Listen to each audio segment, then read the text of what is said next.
started questioning, okay, what is this all about? Why am I here? Yeah. God. And I had a faith. I believed in God the whole time, but I didn't see the purpose in like pursuing more. Anyone that sees me, I'm running their case by, a mentor, or the medical field has a good, if you want it, there's people that are willing to help usually. And young doctors like me, and now I try to return that. Even yesterday, I got a student that wants to come shadow me, and it can be hard to incorporate them all the time, but it's totally worth the mentorship that I received, now passing that on to others. I'm gonna, if it's okay with you, I'm gonna connect you guys because I think you guys will get along. People have mentioned him, and I've seen him, and seems like an amazing wealth of resource. And then I will say, like, everything I share is not medical advice because.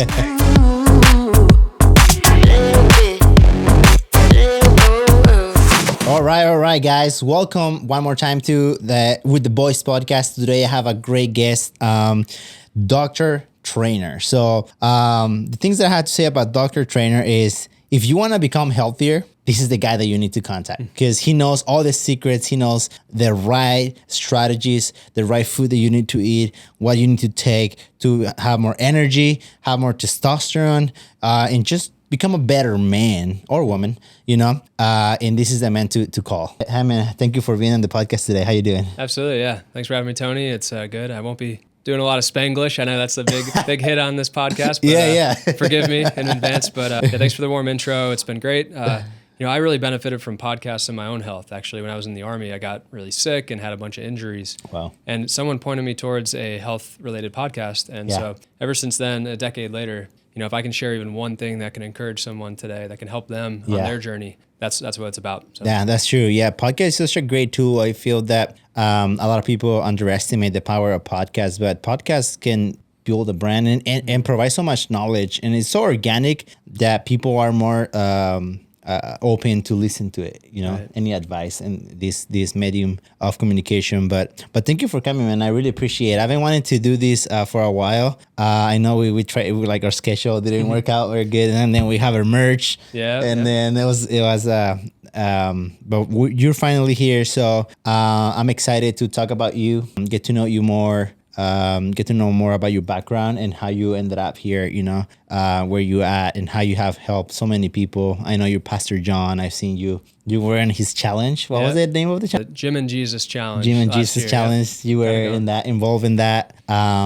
So yeah, man. So let's start from the beginning, man. Let's see. I know you were in the Army, but let's go back a little bit more. So your name is Brian? Yeah. Right? Yeah. So, are you from San Diego or you come from somewhere else? No, originally from upstate New York. Grandparents are Irish immigrants, brought the family through Ellis Island to the Bronx mainly. Then my parents, they met actually while they were in the Army back in the 80s. So I already knew that the military was something I wanted to do, but it wasn't like a family long thing. It was, other grandpa was in the Korean War, but 9/11 hit when I was growing up in New York. So I was a few hours north of the city, but I was in 5th grade, and I remember just feeling like there's nothing I could do as a boy at that point. Yeah. But it planted the seed of like, I want to serve, I want to do something bigger with my life. Then in that time, I got into cross country and running. Ended up running track, and that took me some cool places. I got recruited to run in college, and eventually I ended up choosing to go to West Point, the military academy. Yeah. And really grateful. I got offers from other Ivy League schools and some great opportunities. But the thing was, they all kind of tried to sell me on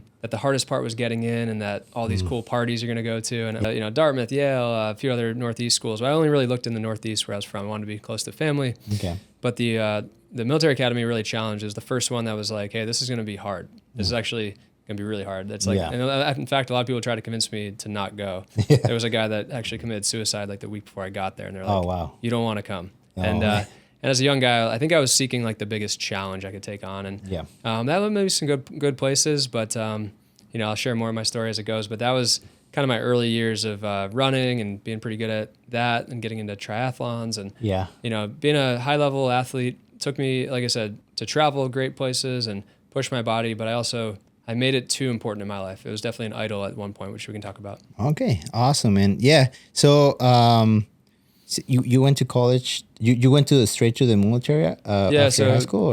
So a lot of people probably know of the Naval Academy out here because we all have our Navy friends, and the Air Force Academy. There's nothing called the Army Academy in the U.S. It's called the United States Military Academy. We always make jokes. We're rivals with all the Naval Academy, but it's basically the 4-year program that you go. You do like boot camp and stuff, but you're not officially like Boot Army camp. officer until you're done with the college, the 4 years. Got it. But Okay. that's in New York. Most people know that. It's 4 years in New York, and it's good education, pretty well rounded. I did. My major was performance physiology, so kinesiology, with a minor in psychology and a minor in systems engineering. So a lot of kind of broad, diverse classes. Yeah. All right. That's awesome. So when you joined the Army, were you deployed or something? Yeah, so I actually, 2 days after I graduated in 2013 from West Point, you get this 2 months or so of leave where you get to take off and travel, whatever you want to do before you actually hit the ground. Yeah. 2 days after graduating, I got hit by a car, fractured my femur. Oh, wow. So I went, and honestly, it should have been much worse. I could have easily been killed in that cycling accident. Wow. And really grateful, but that was the beginning of my health issues. I went from doing whatever I wanted, training 6 hours a day, pushing my body to the limits, running 100 miles different weeks at a time, to laying in a hospital bed broken, according to the Army. So Yeah. that's how my Army career started. So it wasn't ideal. I ended up never deploying to Iraq, Afghanistan, or overseas. But, I got to do a few years in the Army, and it took me, got to learn a lot about leadership, about myself over about 3.5 years before I ended up getting medically discharged, which I'll tell you more about. So. Okay, cool, man. That's awesome. Besides the discipline and all what you mentioned, what are the biggest benefits to join the military overall?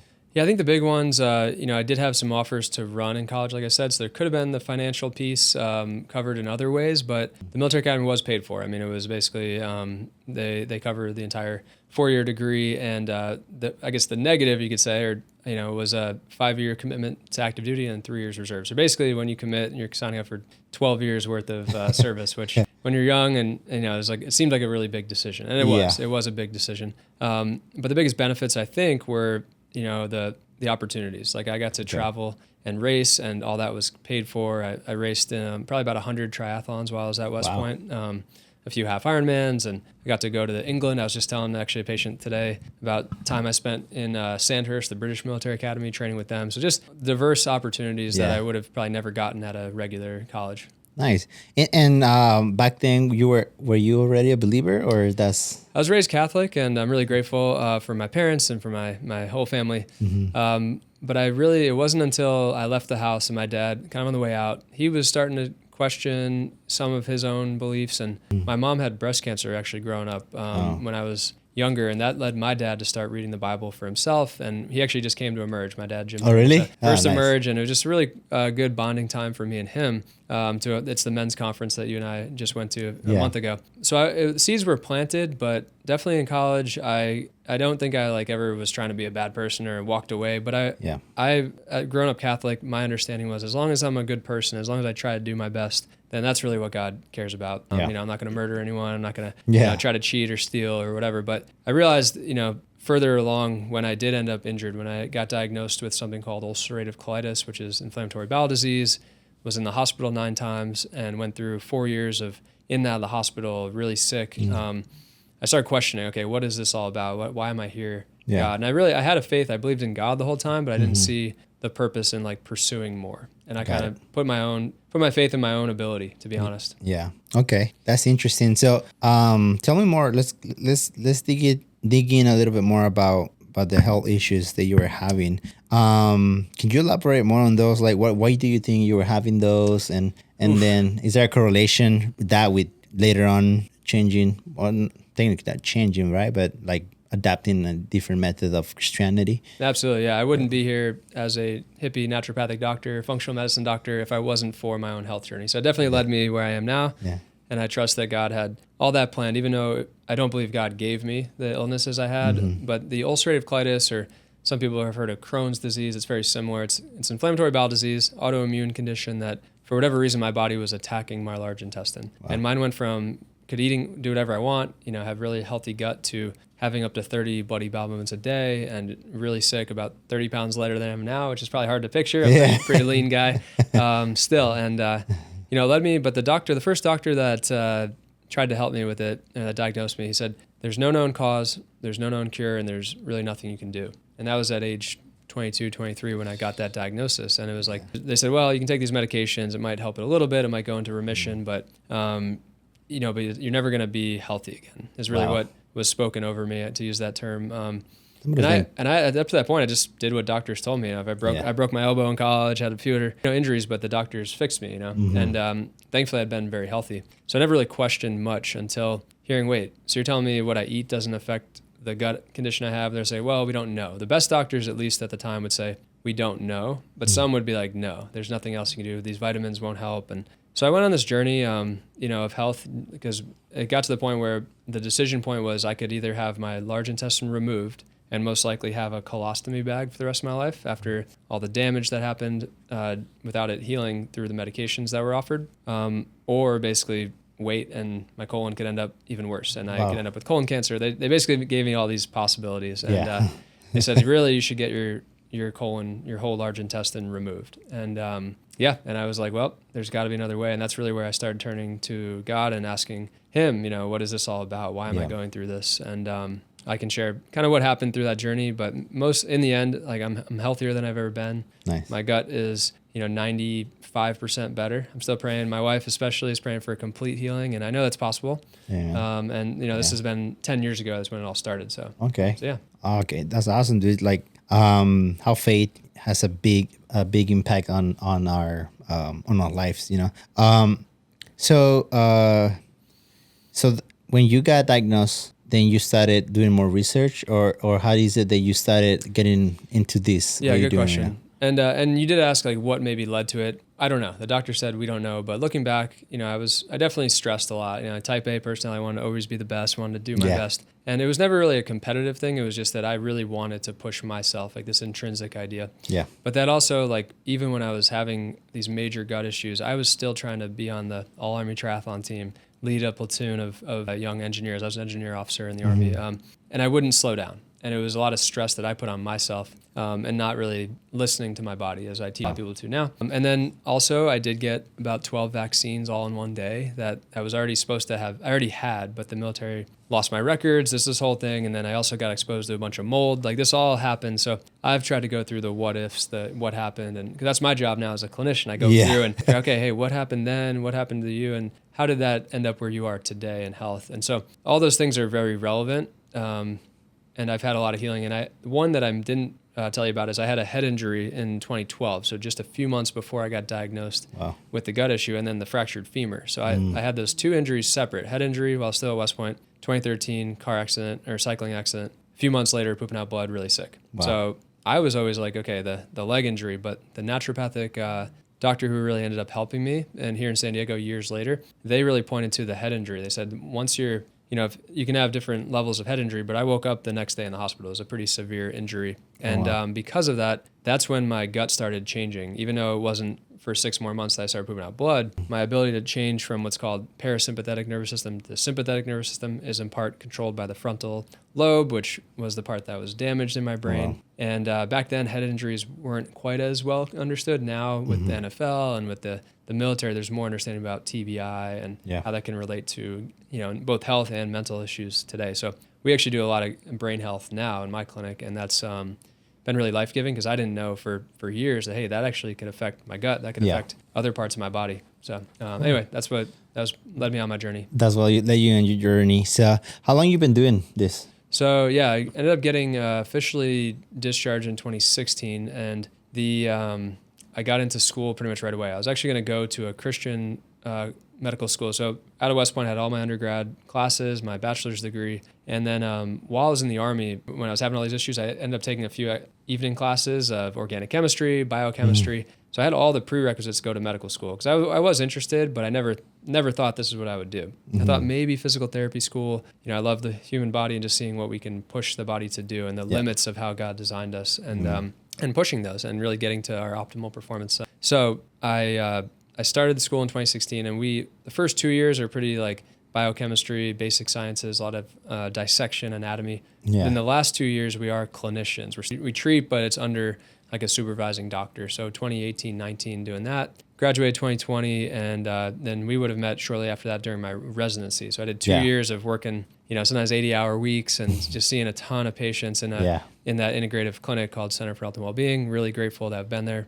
Learned a lot there. So 2 years there, 2 years with a group called Optimize You, while I was slowly starting my own private practice. And then Trinity Naturopathic officially opened last year, which is my now Con Coronado. And So to say that, over about 5 years of full-on practice of no oversight necessarily, I've always valued working with other doctors though. So anyone that sees me, I'm running their case by, a mentor, or the medical field has a good, if you want it, there's people that are willing to help usually. And young doctors like me, and now I try to return that. Even yesterday, I got a student that wants to come shadow me, and, it can be hard to incorporate them all the time, but it's totally worth the mentorship that I received, now passing that on to others. That's good. Yeah. That's awesome. Yeah, I've been following you around then, because you were at that one and then you moved to, I don't know if I can say the name, but the one in Chula Vista, Optimize You, and then this one over here, the Trinity, right? Yeah, Trinity Naturopathic. Yeah. Yep. So I've been following you around since that time. And I think, when did you stop working on the first one? So they officially, I guess they just closed officially. Center for Health Healing got sold to another doctor.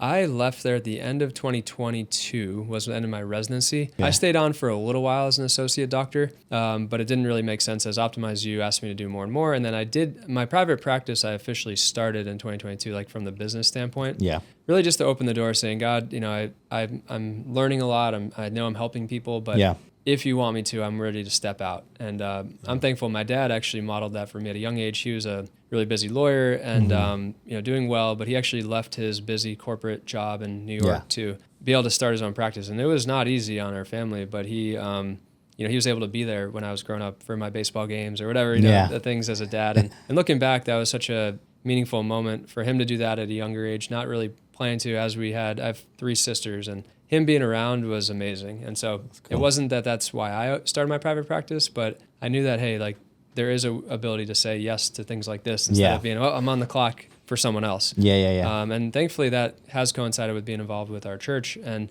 the church has really helped me not just follow Jesus first and foremost, but secondly, have a business mindset, a kingdom mindset with our business, that it used to be, well, I'm a Christian. Am I supposed to make money? And I'm supposed to be generous, but really being blessed so that we can be a blessing. And in the private practice, if someone can't afford it, or if we need to do something that might cost more, like there's ways I can say that, whereas I couldn't do that working with someone else. I couldn't be like, hey, this person is a great person, they need a discount or whatever. Yeah. Now it's just really been a blessing to be able to, I actually now get to experience the opposite too, people being good Samaritans, use that term. People will actually come to me and say, can I pay for this person's visit and or for their service? And I've been able to say yes to that, whereas with all the HIPAA and corporate other stuff, it would have been really hard before. So it's been really cool to step out in faith, not knowing if it was going to be successful. And there are some growing pains right now as we go from, before it was me and then my wife Sage, we're the only two in this tiny little office on Coronado. But now we're serving more people.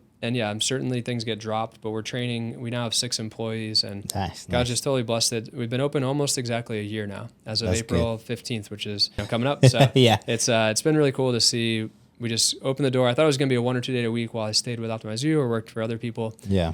But we're now there full time, Monday through Saturday. We hired another women's health doctor, and she's joined us. So it's been a blessing for sure. Yeah. No, man, I've seen you. I've seen you grow. Like, I've seen you everywhere, honestly. Like, first and foremost, when I saw you with Casey, I was like, oh, okay. I thought Casey was going to his wife, and now apparently he's going to him too. I'm like, okay, that's cool. And then I saw you with Pastor Joe, and I was like, wait, what? You're everywhere, so you're doing something right. And a lot of people know about you. I have a friend, his name is Rue, and he provides, I think, what's it called?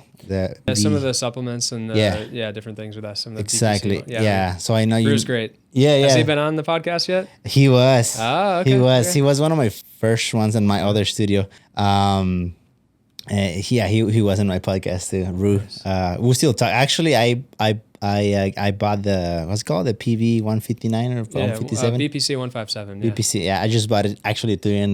because he hooks me up. We were in the same networking group, and that's where we met. It's in La Jolla. La Tip. Yeah, I've been there. Yeah. I'm not part of it, so but yeah, I think what you're saying is one of the passions that I have is a lot of people focus on specializing, and that's what you would be told from a business standpoint, and those are good things, and I am known for certain things, I think, as a doctor. Yeah.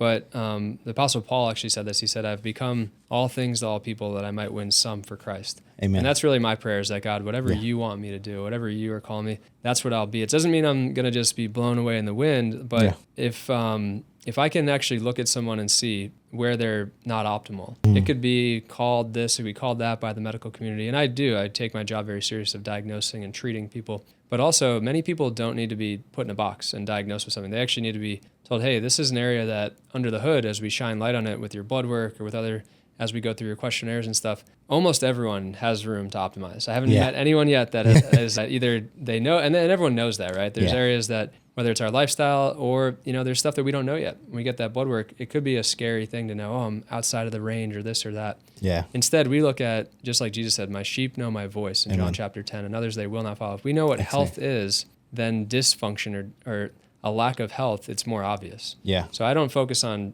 treating the disease. Sometimes we end up getting into that, but we really focus on helping the body, understanding, how did God design you? How did you design? The more that I treat people, the more I learn about God's design. And that's what I feel called to every day, and passing on that knowledge and that ability. And it's been really cool because it's led into one area that we've now specialized in without meaning to, is like preconception care. So like some people would call that infertility if couples are struggling, or just knowing as young men, even if we don't want to have kids yet, or our future wives or whatever, helping people have that conversation from the beginning. It shouldn't just be, now you want to have kids, get off birth control, do this, do that. Your hormones matter. Hormones are signaling molecules, and they can be optimized through many different methods. And so we go through all of them. There's no, our business model probably could be a lot simpler. And my employees, if they listen to this, they'll know that every person's different. Some people, and that's what I'm really grateful that we haven't compromised that for the sake of growth or business, because every person I see, some leave with nothing, and we see them again in 6 months for blood work, and some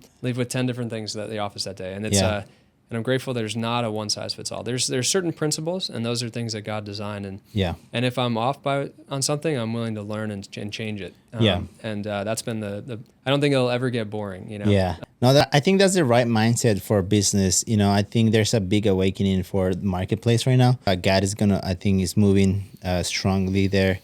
Business owners like you, a lot of friends that we have in common, from the church that are business owners. Then we grow, we help, we support each other. Especially our church, I feel that they do a really great job at teaching us. It's like, hey, making money is it's not bad. If you make money, your God or your idol, then it's wrong. Yeah, the Bible says the love of money is the root of all evil. It's not money itself. In fact, I've met some of the most generous people that are very wealthy, and we're called to honor the Lord with our wealth, and that's something that it's been really great. I think our church has really helped me, and I think it needs to be brought up more often. I was part of different church organizations, even in this last 10 years following Jesus, that either wasn't discussed, or to use that term of like a poverty mindset, sounds like a really negative thing, but it's actually easier in some ways to, if we're entrusted with more by God, we're actually more accountable. Yeah. So I've been helping a lot of more young men in the military and stuff learn at a young age, hey, if you can trust God with your finances with, when you're getting a few $100s in your paycheck, that's going to help you set you up for success when you do get married. Thankfully, my wife is way more generous than me, and she has a heart. And before we even got married, we had this spreadsheet, and I'm probably going to share this as part of a giving message at church because it's so profound. I had it all, people know me as their doctor and this and that. It's like, you think I have it all put together, but she looked at like what I put together for our spreadsheet for our family of what we're going to spend, our expenses, our budget. And the only thing she looked at, well, one, I actually over budgeted for what she needed for hair and nails and all that kind of stuff, which is a blessing that she's amazing. And but number two, that she's like, are you sure we're giving enough? Are you sure we're being generous enough? And that was before we had a business. That was before we had, what we have now in terms of living on Coronado and these things that people would say we're blessed. It's like the first step was with what we had. She was working a hourly job at the animal hospital. I was working an hourly job. She's like, are we actually giving to God what is His number one, which it all is, and are we going above and beyond and being generous? So that's been fueling us since we got engaged back in June of 2023, and 2 years later, we're still following that, and even as we grow, that's the most important thing. That's good. Yeah, a good friend of mine, actually George, you met him outside. He told me a few days ago. He's generosity is one of the biggest expression of godly love towards people. I'm like, wow, okay, yeah, that makes total sense. And now that you're talking about reproductive health, I think I recommended a friend of mine. I'm not gonna say his name because I don't wanna, but I recommended him, a friend of mine, to you a couple of weeks ago. Hopefully he reached out because he was very down about it. And I'm gonna use this as a segue to get to this point, to this topic, because I feel, I have a question, like why do you think is like men are struggling with lower testosterone, unhealthy habits, or not being able to reproduce, at lowest sperm count and all those things? Because my friend, and like I said, I'm not gonna say his name out of respect for him, but when he told me that, when he shared that with me, he was really bummed out, and he has a kid already, but he was diagnosed recently with that. So I remember that he was really going through a hard time because of that. And I'm just curious to know, like, what is causing that? Is that something in the environment? Is it something cultural, or what is it? Good question. Yeah. Yeah. We can get really into that. Yeah.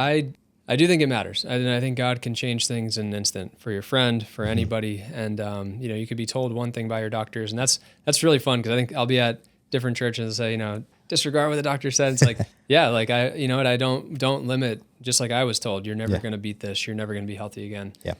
You're going to get this. And those are not, there might be percentages, there might be correlations. And the same with our sperm count, right? I tested a guy the other day that was 86 years old. His total testosterone was in the 1100s. So that normal range that's on Quest or LabCorp is 250 to 1100, for example. And he was actually above the normal range. That normal range used to go even higher, actually. Up until about 10 years ago, I think the standard is now, I think it was 1250 or 1350 was considered, could be normal. And so total testosterone matters. We focus on something more called the calculated free testosterone, which is really what is actually entering cells, turning up metabolism. Testosterone and fertility are not necessarily one for one. So we do have different signaling molecules from the pituitary gland in our brain that signals sperm production and testosterone production, follicle stimulating hormone and luteinizing hormone. And we test that on every guy that I work with. Even if they have no intentions of doing anything with hormones, I want to know how are you signaling for the things that God designed you to? How sensitive is your body to responding? But to answer your question of why, there's definitely been a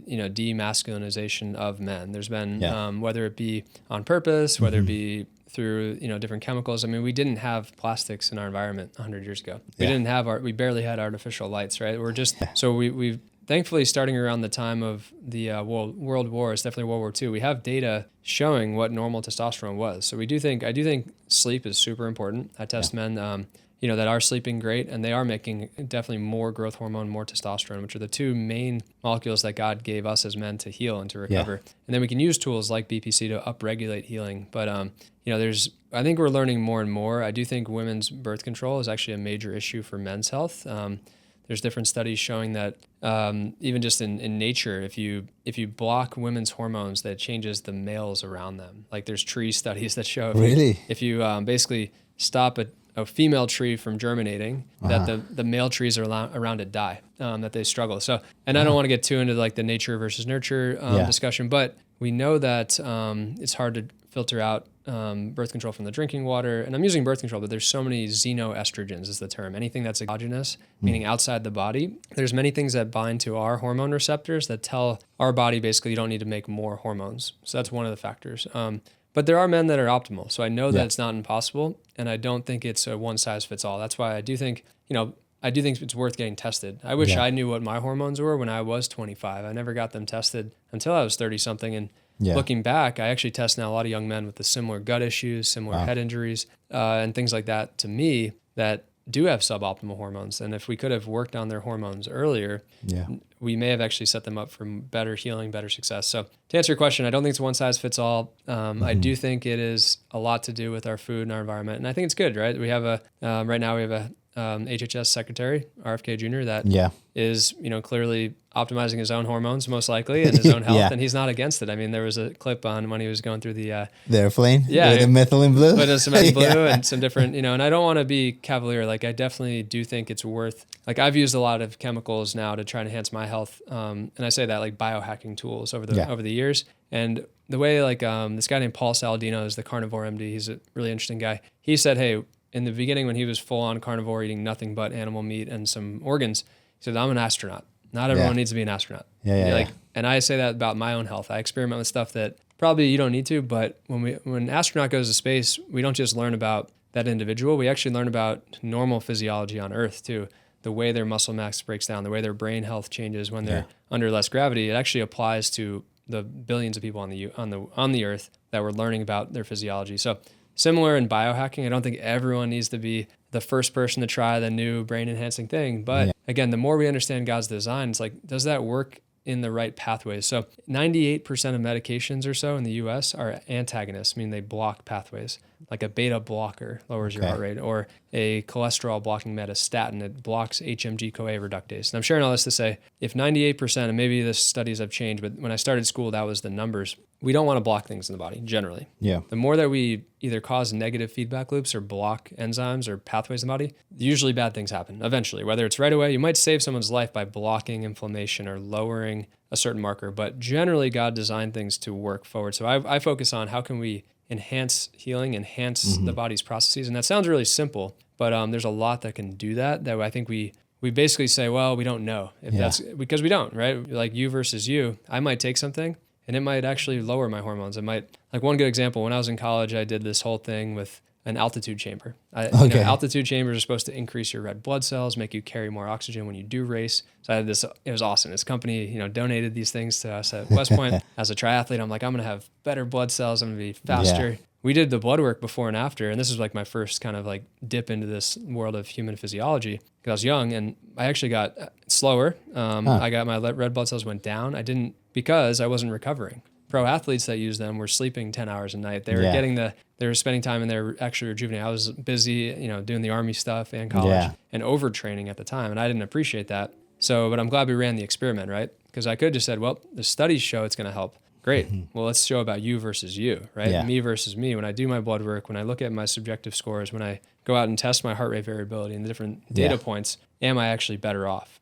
Yeah. And that's what you can do. Like because people ask me like, will this work? And I'm like, we'll see, we'll test you. We're not I say, we don't just guess, we test. We actually see, are you healthier? Are you better? And that should be both subjectively, how you feel, how energized you are, but also your objective numbers should be correlating with that. Exactly. So. Yeah, that's a good way to put it. And it came to mind right now, it's like marketing too. And when people ask me like, is it going to work? When I do my content or my ads, and I'm like, well, let's see, let's run the ads and see what numbers we get, what data we collect. And then based on the data, we can tell you like, this is not working, this is working, let's change this, let's change that. So similar, obviously, you're doing it with the body. But that's, I think that's a good way to put it. And I'm curious, so is there like a specific area that you specialize in? Yeah, so I guess I am a primary care naturopathic doctor, to use that term. So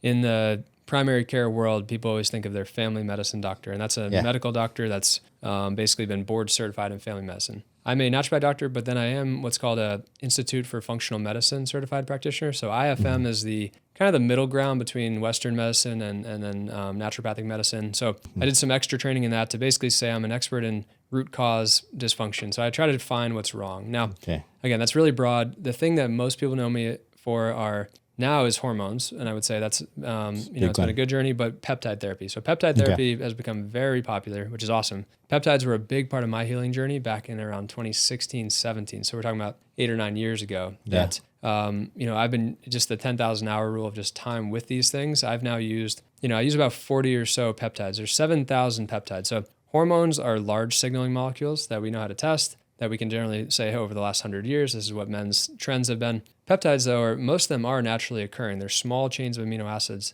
that we're slowly learning more about God's design. And the last I heard, there's some of the big pharmaceutical companies are actually trying to make a lot of peptides into medications because if they can, they're very safe, they're very effective, and oftentimes they make durable changes. So unlike supplements, which, supplements can be great if someone is low in a certain vitamin or they're not absorbing it for some reason, but they're just that, they're supplemental. Whereas peptides, we can often use, let's say, for a cycle of 2 to 3 to 4 months and actually end up better off. Like something, even a year later, we recheck the markers after they take it, and they'll be more healthier, they'll heal faster, but not just faster. Faster is important, but better. Things will actually be changed. Like my gut health, for example, like I could objectively see changes in the mucosal tissue on a colonoscopy, like that change before and after peptides. So it wasn't like I feel a little better, or, I have a little more energy, which is important too. We want to see someone feeling better, but also healing things if we're trying to use it for that. Yeah. And when that's important, because some people with peptide therapy, probably the biggest thing is just like anything we change. Are we changing any DNA? Are we going to lead to more cancers? And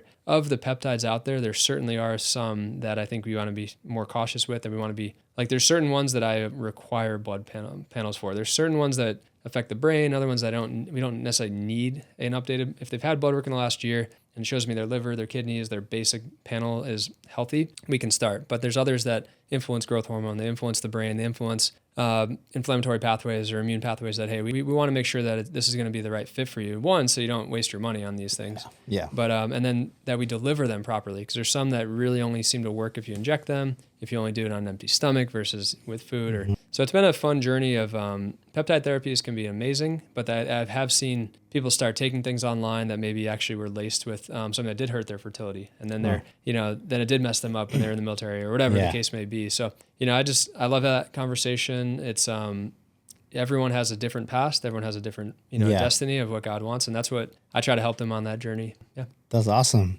Dude, this is so exciting. I love these kind of conversations. Hey, do you know JD? JD is that's John. I forgot his last name. The Heart. Oh, does he run one of the wellness places? Like the Real Deal down in Chula Vista, or is he? No, he's in Kearney Mesa. I haven't met him yet. I know I've seen him at some of the different faith events. But, yeah. No, we haven't. That's something people ask me a lot about, is like cold plunging, saunas, like a lot of these, and they're amazing. Like those red light, and I haven't really done my due diligence. We do have a hyperbaric chamber, which has been amazing. Like we do think that God most likely designed us to have more pressure, more oxygen, like let's say in the garden with Adam and Eve, like there's probably different atmospheric pressure even. So we look at how did God design it, and we get infrared rays from the sun. I'm not discounting. I think the biggest thing is changing the environment around you or in you so that you produce a different outcome. And cold plunging is one that is amazing because you actually cause the body to think it's like dying for a second.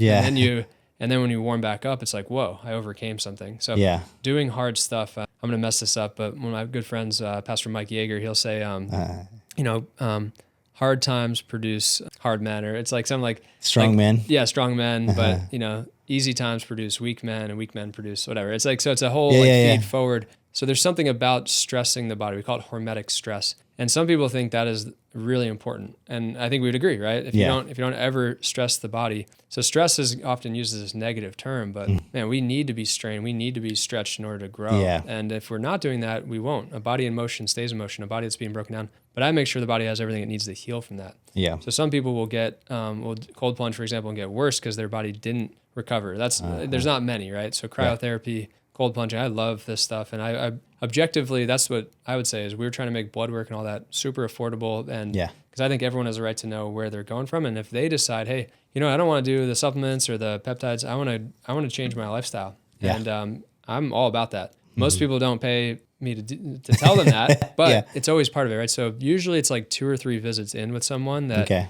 because they're willing to first get their blood work, maybe start a targeted peptide because that's what got them in, or do the hyperbaric chamber, or do an NADIV. So I think of all these as different entry points, and we're willing to change as long as it's non-toxic, non-invasive, and it's going to actually help the person. I will use that because I know that as we get to know each other, as we actually get to know their story, that there's one, God will make it clear what they actually need. It's to them or to me. And I say what they need. Sometimes it is to change the environments, change their sleep.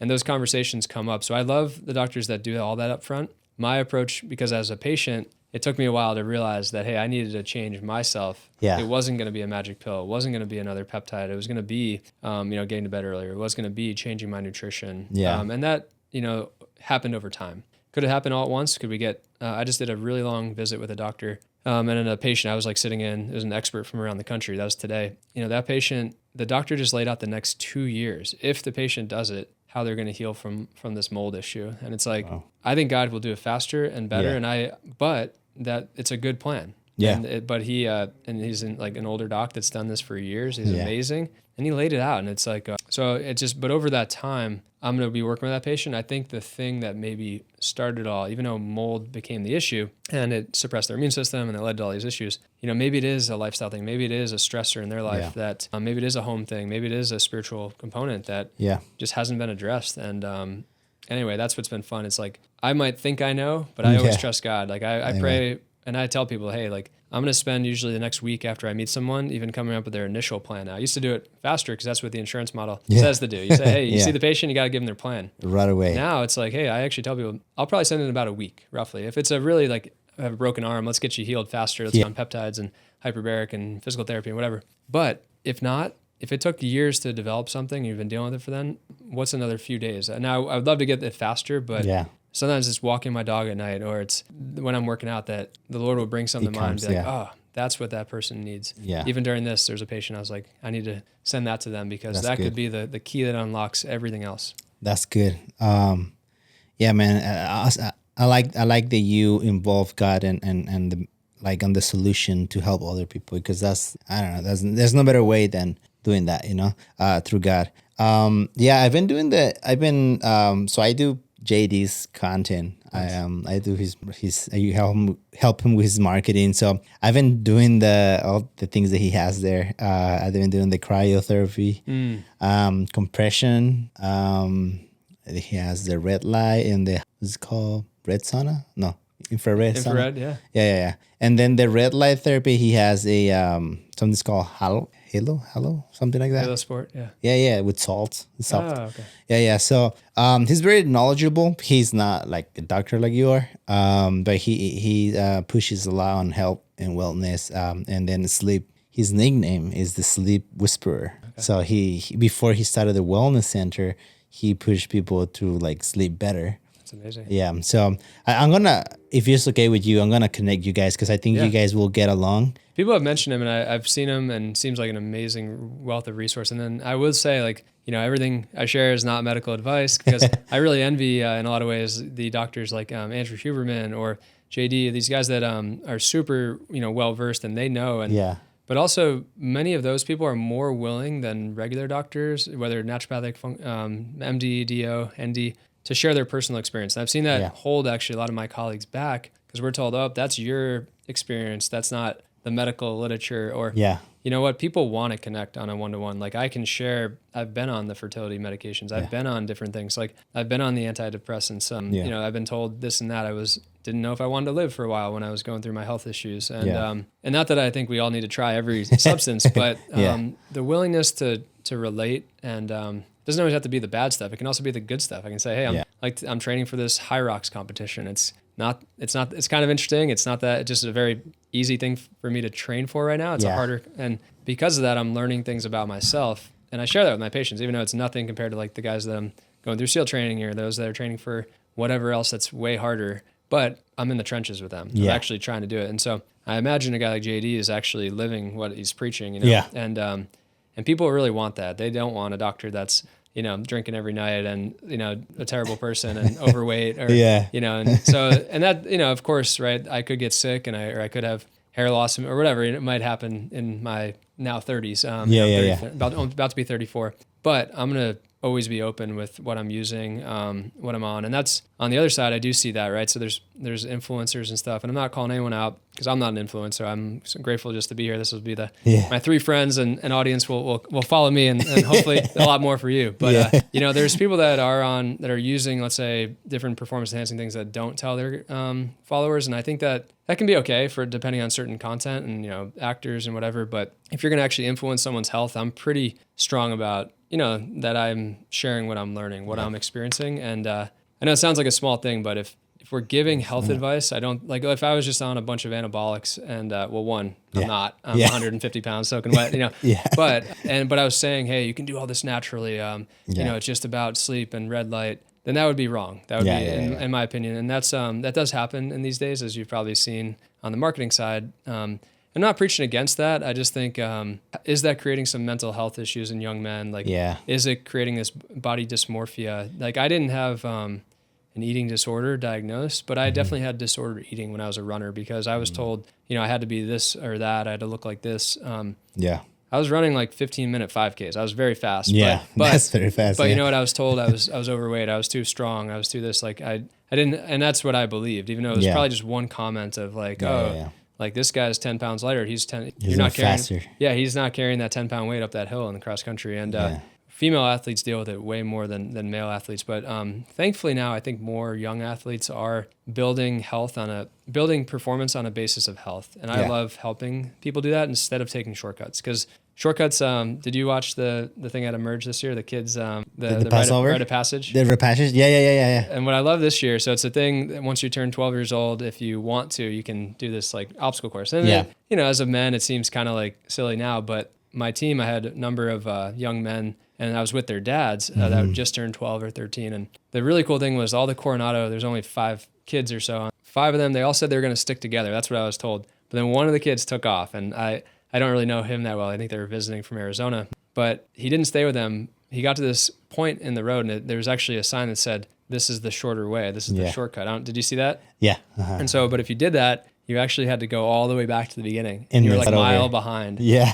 And, that kid, only one kid took it. The ones that actually stuck, the 4 that stuck together, knew not to. They stayed together. They went and they got to keep going. That kid ended up being behind them all. And it was a reminder because that is true in health too, right? Like there are tools to get us somewhere faster, hopefully, but shortcuts are usually not a good idea. Not always, right? There are things that I would say, work smarter, not harder, but we kind of know. I think we know, like SARMs are a big example. SARMs, unfortunately, are, I think, causing a lot of male infertility and causing a lot of issues. What are SARMs? SARMs are this whole class of like performance enhancing selective androgen reuptake modulators. There's certain things that get marketed as SARMs that aren't, that I actually do use therapeutically occasionally or recommend.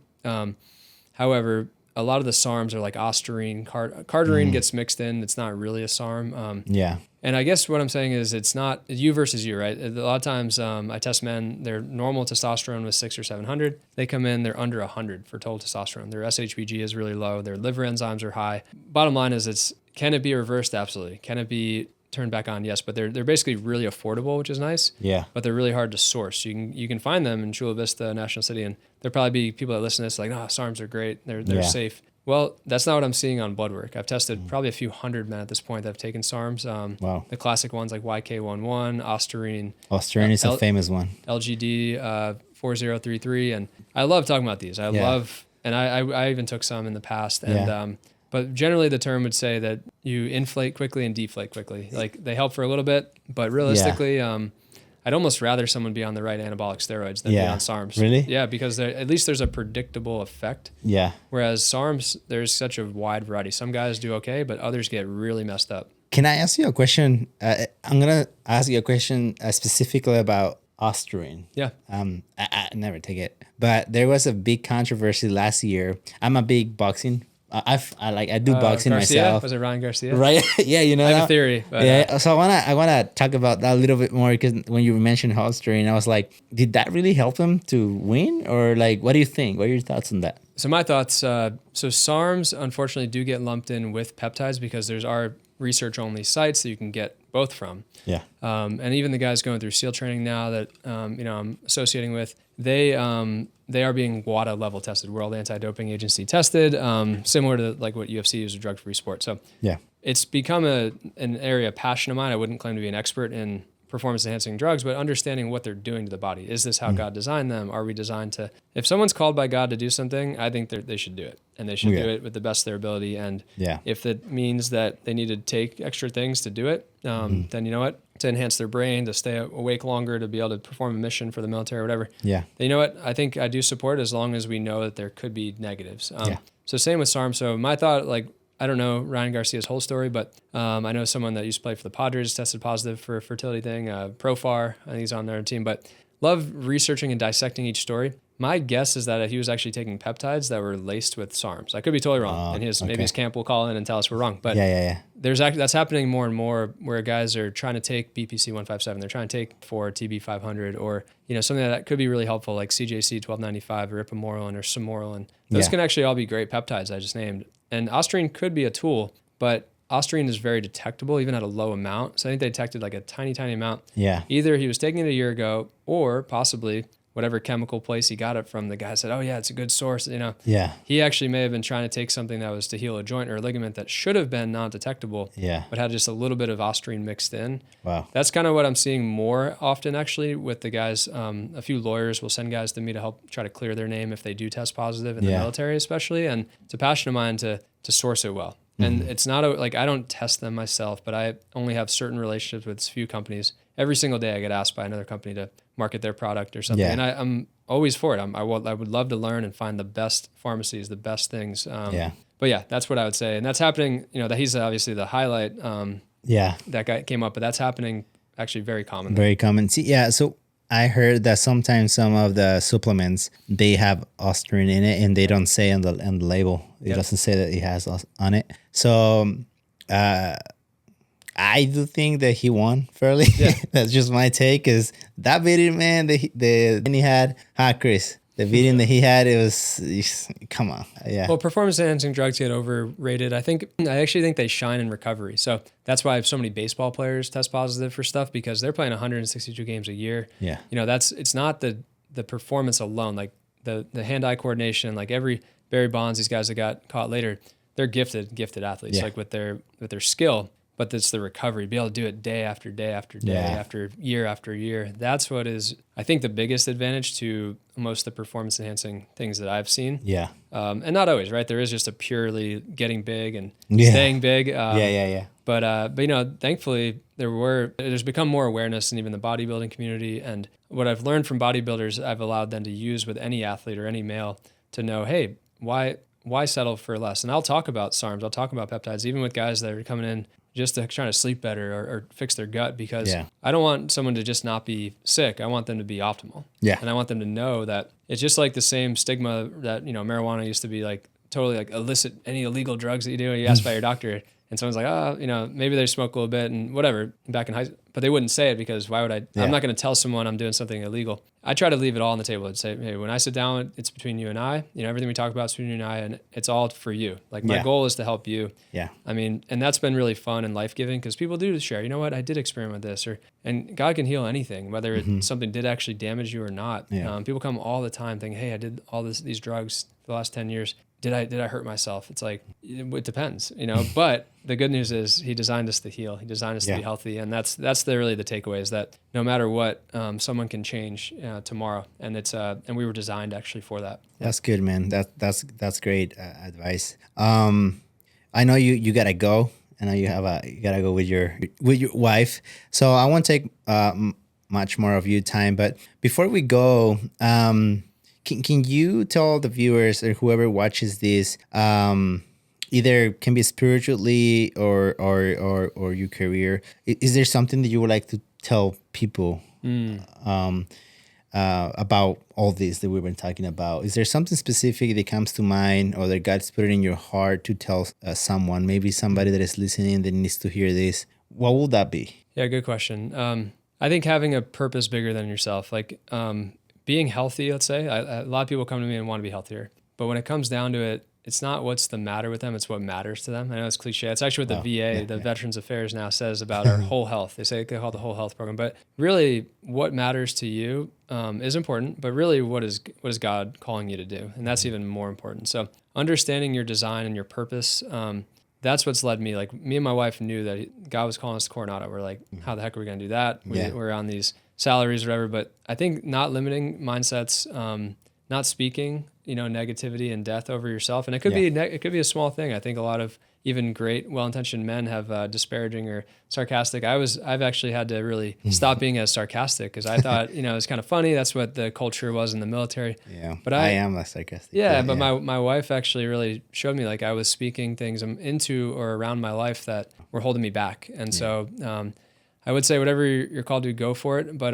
do it in a godly way. Like, it's worth it. Never following Jesus is the most exciting thing I could devote my life to. I've gotten to, like I said, race in other countries. I've gotten to lead men in the military, and it's worth devoting our lives to something that matters, but really following Jesus. And that's scary, because it's not a cookie cutter. It's not a one size fits all. It's just as personalized. And that's why, like, hearing someone's testimony, I get to see people that were once broken and now are alive. And there's no peptide, there's no testosterone, there's no anything that's going to replace the God-sized hole that's in our heart. Even if you're a great person, even if you are doing good things for others, like without Christ, and this is, it's Easter week right now. I don't know when this will get released, so maybe months and months later. But, Easter is a special time because like it is a time of remembrance. Like there was an earthquake today in San Diego. It was crazy. Like life is short, the life that we're given on this earth. But I always think of what is eternal, focus on the eternal things. And to me, I know that does come down to physical generations in part, right? The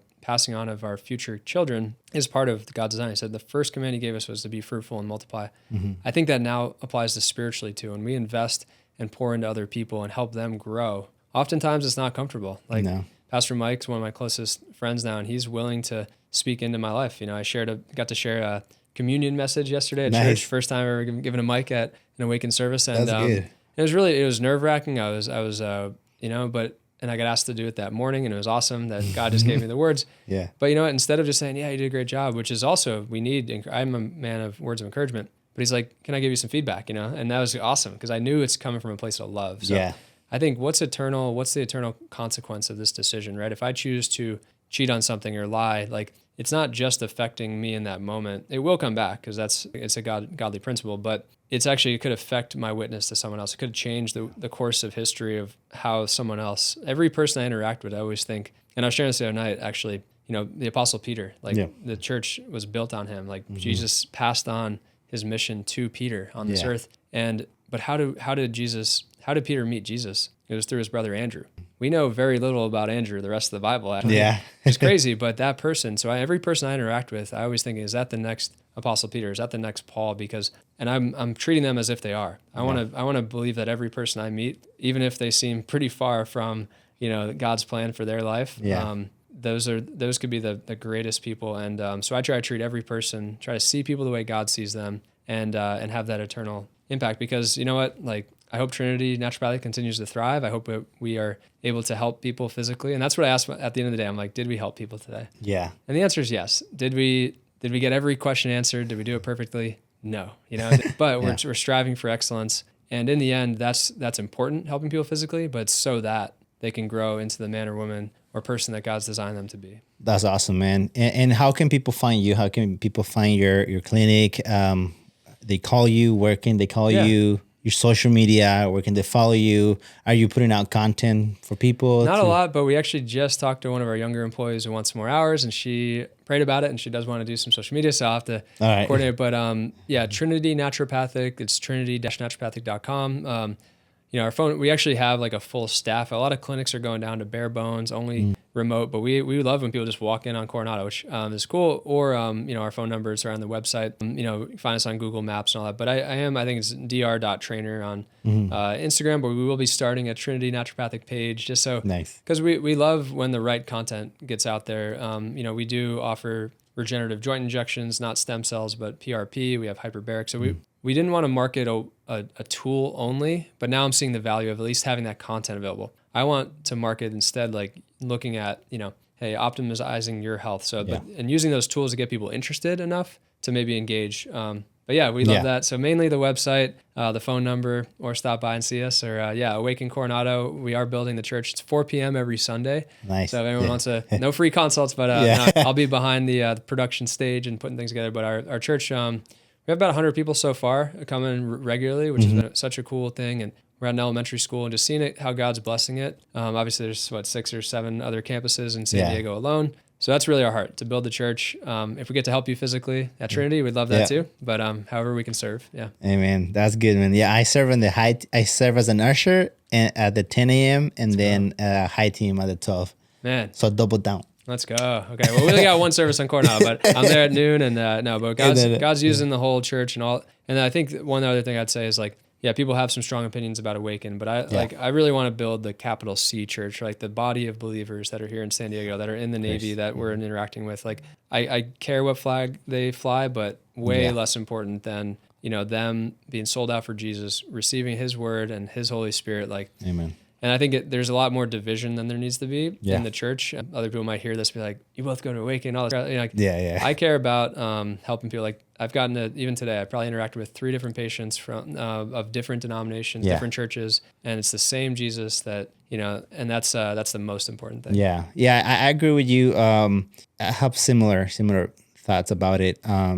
So I don't focus on like the denomination. I focus on Christ. Amen. Yeah. And I read my Bible and I try to understand what he's trying to teach me, which sometimes I don't know what he's trying to say, but I do my best to understand it, right? And I just try to follow him. And it happens to be that my church also does that. Yeah. So I grow with my church. Spiritually, I grow with my church. So that's how I see it.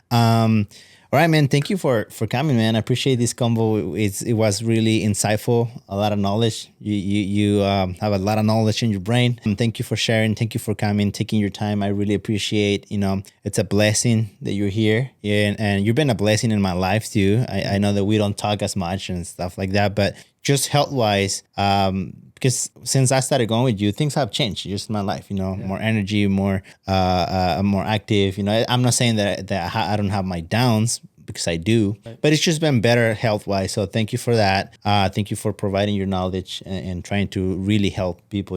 That's why when I hear a friend that needs some help, like I send them like, here's his number, just call him. Yeah, and we'll probably put it in. I've been on about 8 or 9 other podcasts, and this is anyone that listens to this. We try to be the most affordable to come see us, because I think just access to us, and it is expensive to see a good functional medicine doc. But we right now we're charging $129. But anyone that comes through the podcast, it'll be $20 off that. So nice. For $109, for $100, we know that we can help someone. Yeah. Whether we end up using something like tools or do blood work or whatever, that initial visit is just so important to connect. And so yeah, I want to offer that. We'll figure out the code or whatever. Thanks. But Yeah. we it's gonna be worth it, because we'll put a code or something. Yeah. That'd be fun, because I want to see the right people. And some of my favorite patients came from other podcasts, because they were really searching. People are listening, and they are. I have to remember that when I interact with people, they might be at their lowest. They could be at a place where they're really hurting physically, that they're willing to step out and call someone like our clinic, and we want to honor that. I know that it can feel mundane at times for me. It's like, oh, I got another day of patients. No, every day is a blessing to get to see, especially if that's you out there that's not sure where they're at physically, or they know they're dealing with something. Their doctors gave this as diagnosis. At best, or worst, we could be a second opinion. At best, we could be someone that really helps them up level and really get to the place that God's called them to be. That's good, man. Well, thank you, man. Thank you for coming. I appreciate. Yeah. Let's can we finish like this? Can you finish up praying? Yeah, let's do it. Yeah. Can you do a prayer for us? Yeah, I'd love to pray for us. Yeah. All right, ready? Lord, thank you for today, God. Thank you for Tony. Thank you for all the people involved in putting on this podcast. We thank you for all the men and people that have come before me on this show, Lord, have shared your truth, God. I pray that anything that I shared today that was not in your word, that you would cancel it out, God. Instead, Lord, you told us, just like we said, that we would know your voice, Lord, that you are our shepherd, God. So I pray that for me and for Tony and for everyone else that hears this, God, that they would come to know you, Lord. You told us that if we follow you, Lord, that there is a path, and it is hard. It's hard to understand the narrow path, God. But we pray for more insight. God, I pray that anyone that does hear this podcast, this prayer, that they wouldn't hear my knowledge or anything about me. It'd be you, Jesus. They would hear your truth, God. And Lord, I pray that anyone that is dealing with a physical illness or a mental illness or anything that's not of you, God, I pray that you would heal them in Jesus' name. And Lord, I pray that you would guide them to the right team, the right people. Jesus, any person that you healed, you gave them instructions to go and do something, God. So I pray that every person that you heal, that we get to be a part of their healing, God, whether it is someone on the other end of this podcast, God, that they would have a purpose. They would have new levels of intentionality in following you, Jesus, that whether it was the quake that shook me today to remind myself of this, Lord, that life is on this earth is for you, Jesus. So help us devote that fully. Lord, I ask for complete healing of whether anything Tony's dealing with or anyone else that's listening to this, God, that you would show yourself through miracles, signs, and wonders, God. I pray that you would bless our church. I pray that you would bless every believer out there, God, that you would continue to help them thrive. Help us be blessed to be a blessing, Lord. And I pray that everywhere we go, that we'd shine your light, Jesus, that people would see our good works and give glory to you, God, who is in heaven, Lord. So help us do that more and more. Strengthen us today. Help us love everyone. God, and I pray specifically for this Easter season, God, that we would see people come to you that are hurting, Lord, that need you, Jesus, that they would come in, whether it's church on Sunday, whether it's an interaction this week in the clinic, God, whether it's on the podcast or in the marketing team, God, I pray that there'd be encounters with you that would lead people to know you and follow you for the rest of their lives, Lord. We love you. We pray these things in Jesus' name. Amen. Amen. Awesome. Thank you, man. Yeah. Shit. All right, guys. Thank you for watching. You guys know what to do.